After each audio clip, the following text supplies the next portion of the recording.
Now, I know as a creator, I've had a lot of writer's block and creative blocks, and I know many other creators have had a lot too. And to me, there's some things that don't work, and there is a very common field of things that will work for a lot of people that have been even proven scientifically. And from changing your diet to creating habits to even tricking yourself to where you are almost forcing yourself to get past that block, even when you don't feel like you can. And today I just want to talk to you about it, give you a brief discussion, let you know a little bit more about it so you can feel like things go to ease when you're trying to create. The first thing I would talk about really doing is, having a little tweaks in your diet, consuming a lot more water, because if your urine's going to be clean, then that most likely means your thought process is going to be a lot smoother. And hydrating is just good for mental health in general. Now, if you're consuming too much caffeine, that could be a problem, to where it's almost blocking you from having this mental clarity. But just a little bit of caffeine can give you that cognitive boost to really get you further in just being active in your mind, as well as like greens and nuts, walnuts, things like that. They all improve mental focus. You got omega fatties from fish. Those do great with cognitive function and things like that. Now, the second thing I really want to talk about that is another way to get through that mental block is building yourself up habits. Now, when I wake up in the morning, I write 10 minutes of everything that's going to be on my mind, regardless of what it is. I just put it down on the paper. I learned this tactic from a book by Julia Cameron that came out in 2002, I think it is, called The Artist's Way. And yeah, that was a personal book I read. I learned about the book from actually J. Cole, the hip hop artist. He put me onto that book when I was watching one of his interviews. But yeah, it's really going to filter out all that information that you don't want to hear, to where what you want to put into your music is going to come straight to mind, because you're really in tune with your own thought process. You can map your concepts out on a book too, on a piece of paper, to where if you have an idea you want to go for, you just draw little boxes around it on things that can relate to it, eventually to where you're structuring the creative work that you're trying to present.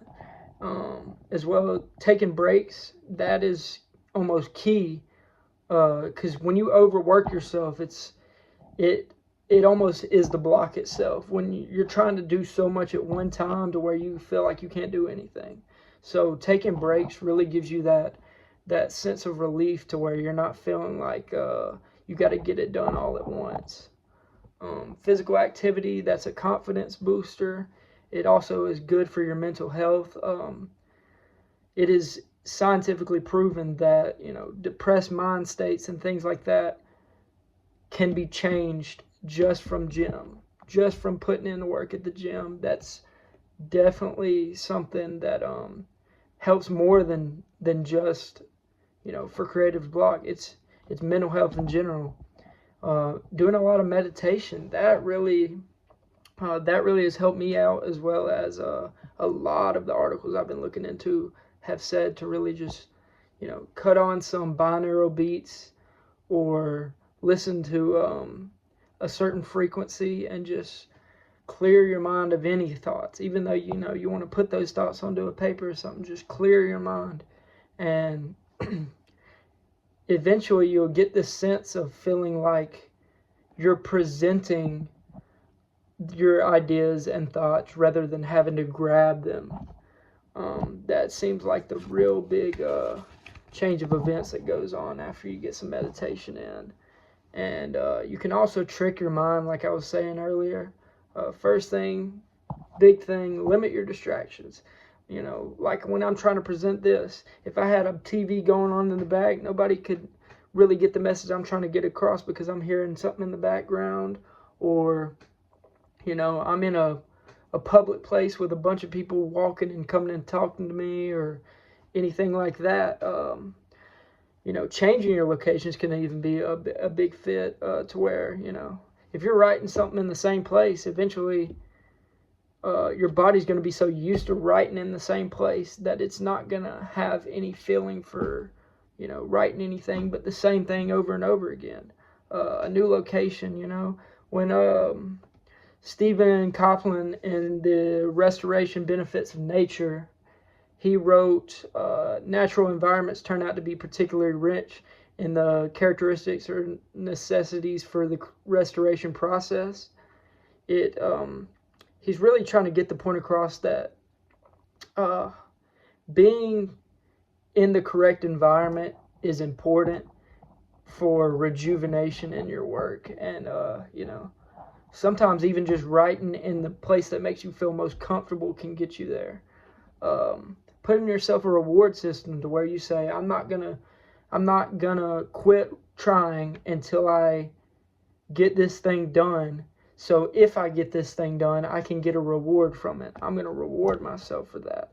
And the last thing I want to talk about is timing yourself. Timing yourself can be a big thing to get you from the perfectionist mindset to where you feel like, oh, this is wrong. You got to critique every little bit of yourself. It allows yourself to be more free. I got 7 minutes to write this song. Let's not spend 6.5 on the first bar. Let's get it done in 7 minutes and get it out of there. I want to thank y'all for taking the time to listen.